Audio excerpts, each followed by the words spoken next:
So for today, I'm gonna just go by my trading plan, as you can see, which is on the screen right now. And yeah, I'm just gonna walk you through.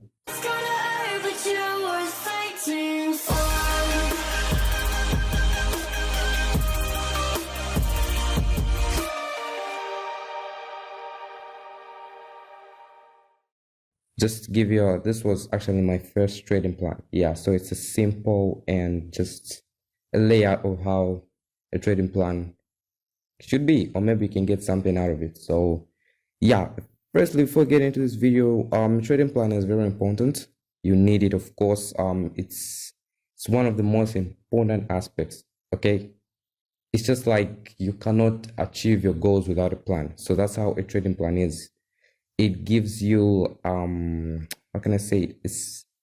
It's a plan for you to get into your trading profits, losses, and just a system that when an example, if everything like your trading is going bad, or maybe you're having multiple losses, your trading plan is there to give you like the confidence and just the firmness to stay and to stay with your trading plan. So even when bad times come, it's there to support you and to give you that strength to continue with the plan or system. Yeah, so let's go into it. So as you can see here, I have my word open, okay, and you can see here Ricciardo's Forex trading plan. Okay, actually it's pronounced as Ricciardo, but most of the people, yeah, okay, you know what it is, and that's called Ricciardo. So yeah, okay, so we'll begin with time frames. Okay, so we have, even when I started out, I've been searching like what's the best time frame to like do my trading and stuff like that. Okay, it depends with who you are. Okay, the weekly charts, you can trade that, is for long-term traders. The daily chart also for long-term traders. And then if you're a kind of you don't have the patience to wait and they're just eager to get in the market and get out of the market at any time, then the lower time frame is for you. That is 5-minute charts, and 1-minute charts, 15-minute charts, scalpers. Yeah, but yeah, okay, so let's go into it. Time frames. What time frames do I trade? Okay, so number one, we have the weekly chart. Okay, I am a long-term trader, if you don't know, just to clarify everything. Yeah, so okay, I trade the weekly chart. Okay, the reason I put the weekly chart in my time frame is the weekly chart is a time frame where I usually check for long-term trends and seeing the big picture. So yes, some of the times I look at the monthly chart, but most of the times I look at the weekly chart. After I then find the big picture and big trend, I head into the daily chart. Okay, so the daily chart is a time frame where I execute my trades. So after looking at the weekly chart and sometimes the monthly chart, looking at the big picture of what the market might be getting next move from, or what can be going. So after that, I go to the daily chart and find some opportunities to execute my trades. Also for short-term trends, I go on the 4-hour chart and 1-hour chart time frame. So if let's say short term, I see on the weekly chart like, okay, this week or maybe 2 weeks from now the market will be going down or up, I can just go on the 4-hour chart maybe to like get a short-term movement. But yeah, it's rare, but most of the times I usually go on the daily. So yeah, we move on to indicators. Okay, I don't usually use a lot of indicators like other traders, but it depends with who you are and how you approach the market. Okay, some of the traders are very comfortable with using a lot of indicators like RSI, and the chart just looks so messy, but for them they can see clearly. But for me, I don't usually use a lot of indicators. I like to keep my charts very clean and to see the big picture. So the type of indicators that I use, number one, of course, price action, yeah, which involves the reading of candlesticks and yeah, types of candlesticks, which is the doji and yeah, and the 3 soldiers and etc. So there are a lot of things in the candlesticks. Trend lines, I do that. So price action just has to involve with those things, just looking at the charts and just trying to get the big picture with plain candlesticks and just a chart. Okay. And for some of the indicators, other indicators that I use, of course, we have the simple moving average, SMA. I use the 250 moving average. They really work well for me. And sometimes I use the 100, yeah. So I have the 200, 150. And the next one is the envelope indicator, very good with trending markets. Okay, it is very good for identify entry points, how strong the trend is, and exit points. So I use it for that. I don't know if people use this one, but yeah, I use it in my system. It works out for me great. And we have the Fibonacci retracement lines, very good. I think the majority of traders, of course, you have to use it. It's just amazing, it's an amazing thing. Yeah, so I don't go into details in that. So move on. So the currencies that I trade, currency pairs that I trade, and I have made a video of how to choose the best currency pair. I will leave a link in the description down. You can go check it out. It's very good. I recommend that you watch it. So what currency pairs do I trade? So of course I have added some of them right now because I've said this was one of my first trading plan I started with. So I might have removed or added some pairs. So this is just like a framework of how you can make yours and you can get something out of it. So the first one, of course, is the USD, Euro USD. I trade that one very good. Great British Pound USD, of course, I do that, but at this point, the pound hasn't been like trending for me well. It's just been very volatile and unpredictable. And yeah, USD, yen, yeah, even again at this point, it's just acting so crazy-ish. We don't know what's going on there. Australian USD, one of my best pairs at this point of view. Australian Canadian, also that one. Australian Swiss, Australian NSD, NSD USD, USD Canadian, USD Swiss, Australian GPY. I don't I used to trade it, and right now I stopped, but I have another system. I'm developing a system for it, like the way to approach it in trading. So that one is during the planning phase. So at the moment it's on a hold. Yeah, NSD Canadian, very good trade. Okay, and we come into market conditions. Okay, market conditions. Okay, so the first one is I will be executing my trades when the market reaches a level of overbought and oversold regions. So what this means is that when the market is overbought, you of course sell. When it's oversold, you buy and stuff like that. So, and sometimes in the middle of a continuous trend, either to the upside or downside. So whenever a trend is occurring, okay, let's say a pullback or reversal in the kind of some consolidation going on there, you of course, if it's half of the trend, you want to get involved. So that's what I do. I get involved, whether it's on the upside, downside. I get some little profit out of it. Again, it's not about the numbers, but it's about the percentage gain. So that's how it is. Okay, the second one is a combination of price action indicators and Fibonacci will be my primary keys for finding trading opportunities. So these are the ones that I use, and most of the times I go for price action. All right, I love this price action very much, resurrects with me. And yeah, and the second one, out of price action, but most of the time that is after I do my fundamentals. I don't want to enter into fundamentals very much, but after I do my fundamentals, that's when I enter into price action. I use indicators, of course, the indicators I mentioned, Fibonacci's, to see levels, so to see the key levels. So that's how it is. And number three, the third one is I will trade primarily in the direction of a trend. So I will not go against the trend, always follow the trend. The market, the trend is your friend. So that's how it is. Let's move on to the next one. Very much important. Okay, most of beginner traders ignore this: risk management. Okay, this has to be one of the things that beginners should know before getting involved in investments or risk management. Okay, so number one, risk or win ratio. So my ratio rate should always be twice or more of the amount I risk in a trade. Okay, so if I risk one ratio, meaning my win ratio should be 2 or 3 or more. So what this means is that if I risk 1%, meaning my take profit should be twice the stop loss,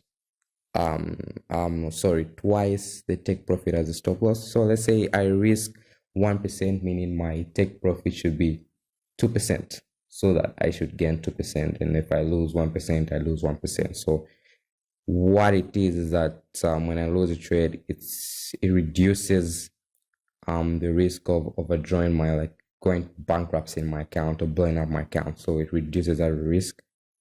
So yeah, so it is. Number two, stick to the amount willing to lose. Okay, so I am very strict with this. If I'm risking 1%, I risk 1%. Okay, if I risk 2%, I risk 2%. I don't go above that. All right, so most traders are like, okay, this one is a good trade, I'll risk 2%. No, this one's a bad trade, I'll risk 1%. I am just in the right state amount at the moment. Okay, if I wanted to change, like, okay, in some trades I'll be risking 1%, in some trades I'll be risking 2%. I haven't yet decided whether to do that, but at the moment I am very, like, particularly strict with risking 1%. So I should not risk money beyond what I am willing to lose on a trade. If I risk 40% on each trade, an example, I should not risk beyond that amount. So it should be 1% there. Okay, so like that. That's the framework of an example. So number three, maximum drawdown. Okay, most of the time traders don't recognize this, that maximum drawdown is very much possible. Having a 10 strict lose or losses, it has happened to me, and yeah, it can go beyond that. I think my maximum is 11, yeah, but this happens, and when it happens, and if you're not experienced, it can really blow up your account if you're not good at risk management and stuff like that. So this happens. So if I have a losing streak of 5 to 6 losses of trades, I should close all my positions and check with my trading strategy. So that's how it is. So if I go beyond that one, I just have to check whether my strategy is okay, or maybe it's just a market or currency that is just acting up on me. So entries. Okay, so number one, identify zone of potential supply and demand, that is support and resistance. So that's what I do to identify my entries, just to see where the next support or resistance can be. So to technical analysis, that is patterns, indicators, Fibonacci, etc. So those are my entries. Okay, these are the things that I do when planning my entries. I look for potential zones, patterns, yeah, indicators, Fibonacci. So, and I have a framework, a good clean picture of what I mean in my trading plan. So okay, so potential zones, we can see here, this can act as resistance, support, resistance, support.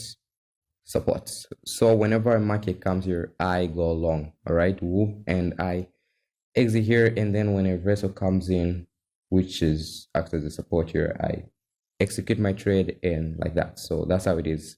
Okay, just a framework of what I should do, but I don't trade like this. It's just a how can I say, it's just how can I say it, a concept. Yeah, it's just a concept, I think. Yeah, okay. Exit. So again, to identify my exit points, I use price action plus technical analysis plus indicators will be used to place take profit levels. So the things, primarily I use support and resistance levels. Okay, so I identify the next support, and the market has this cycle thing or cycle business thing, which is in fundamentals, cycle business, and I think in the stock, yeah, cycle business. I don't want to enter into details in that. So, but this is where it kind of repeats itself. Even the name cycle, it repeats itself. So whenever the market goes up, there's always gonna be something that has to happen. Let's say the central banks have to intervene. If the economy is growing too fast, they intervene. Interest rates go down, so meaning that would be bad for the currency, and then goes down. So those, after doing that, I identify the support zone. So whenever I go long here, or maybe I just wait for like potential potential of the support, resistance. So if the market reaches here, of course, then I go short there and take my profit right about there, because there is likely that the market might bounce back to the upside. You can see here it's kind of like in a sideways movement concept. So okay, that's how it is. And then we move to the objectives. Again, objectives. Okay, so the first one is, my objective is protect my capital. Very important. Protect your capital. Okay, yes, protect my capital. Even you protect your capital. Very, guys, again, very important. Protect your capital. Just imagine if you have been in the game for more than, okay, let's say 2 years, and then you're wake up, your mindset is just somewhere else, and then you go all in one single trade. You have been in the game for 2 years, and then you go in one single trade, and that day you blow up your account. All those profits, all those hard work that you have had to the past years gone in one single day.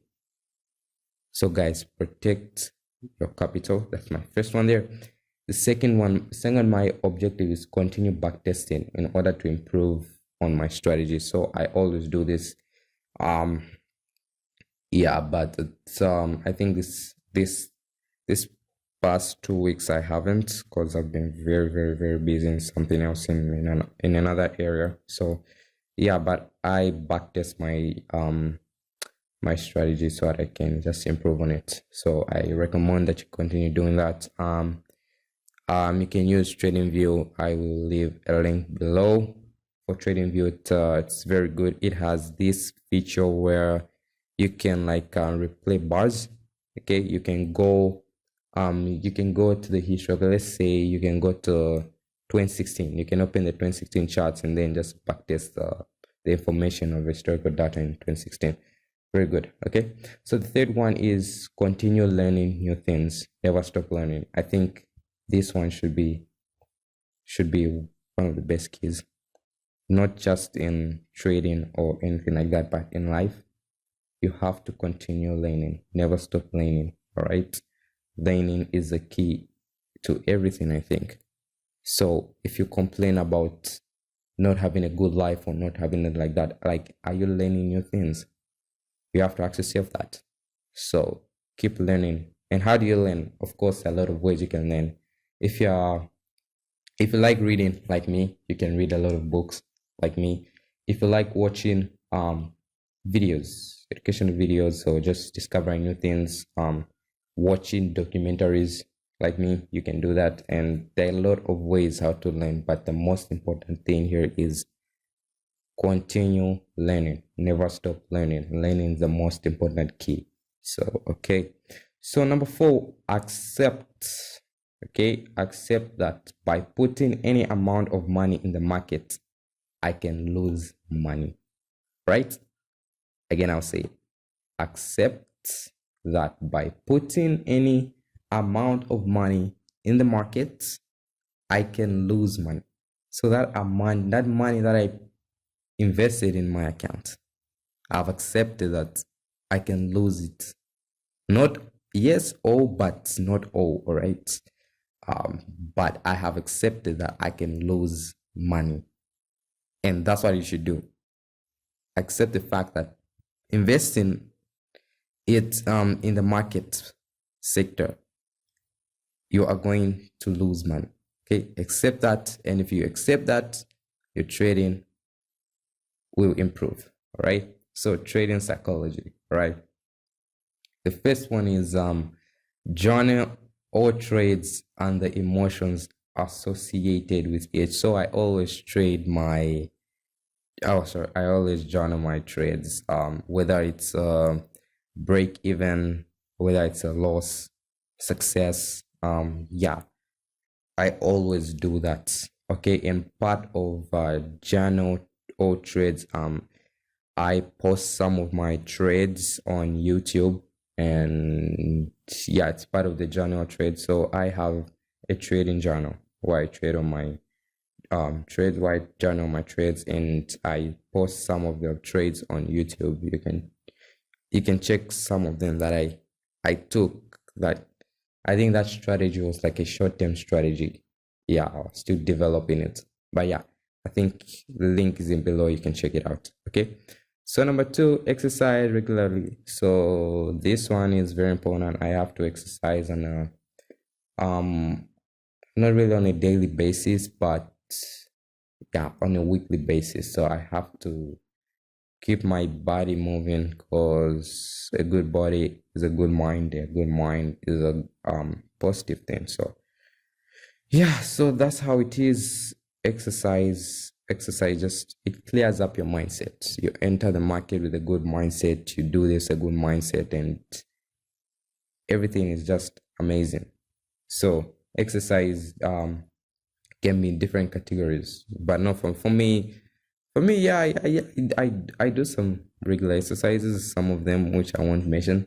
Yeah, actually I won't even mention because there are a lot of exercise that you can check out, which can do with you. You can do morning runs. If you're not good at going outside, you can get a treadmill. You can be doing in the morning. If you want, you can do some jumping jacks, push-ups, lift weights, yoga, yeah, etc. So number 3, continue learning. Okay, so that's how it is. I think I've already said this one, but it's part of my trading psychology, which is also here on my objectives. So continue learning new stuff. Okay, so this was a framework of my trading plan. I hope you got something out of it, and hope you learned something useful. So if you want to create yours, and I recommend that you create, if you haven't got a trading plan yet, take your time to create it, because it took me a while to create this one, and I'm still developing another trading plan, which is still in the process of developing my trading plan.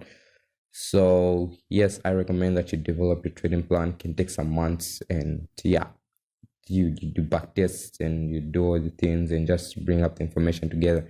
This is part of the key to success in trading. So I recommend that you do that, and amazing. So I have come to the end of the video. I hope I've said everything that I had to say. Yeah, I think so. Okay, so if you found the video helpful, please don't forget to smash the like button, subscribe to the channel to support it, and what else? Share the video to your friends and hit the notification bell button to get notified when I upload new videos. So yeah, I have come to the end of the video, and I will see you in the next video.